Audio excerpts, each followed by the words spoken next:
I'm Carson, and I'm gonna do a review on the Bass Pro Piker's tool. Yeah.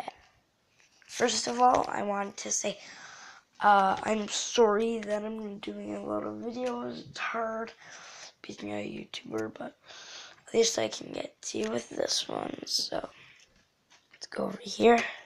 So I recently went to Bass Pro.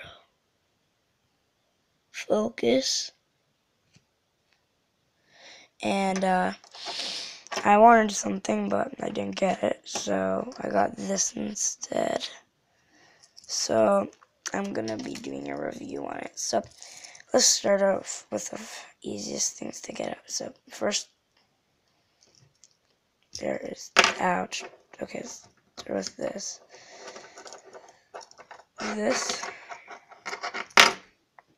Lots of noise. Tweeters. So that's pretty cool. Now let's move on to the next thing. Which is, yep, you guessed it, the blade himself. So this blade is good for opening packages. It's Swiss Army knives. It's a Swiss Army knife, but with like a Bass Pro of the symbol basically. I'm sorry if I don't sound well.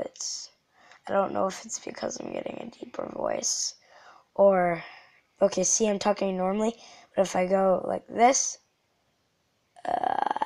everybody. So yeah. So that's the blade. Let's move on to the next one. Darkness, which are the scissors. Cut, cut, cut, cut, cut, cut, cut, cut, cut, cut, cut. I like cutting things. This is another blade. I'm just kidding. It's the nail file. Hoo hoo, nail file.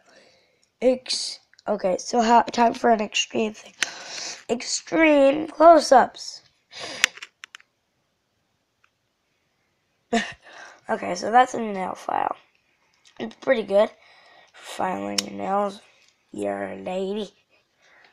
And if you're a man too. So, hope you guys enjoyed this short 2-minute video. I'm sorry. I'm really sorry that I'm not getting to do videos. It's really hard. So, bye. Look at my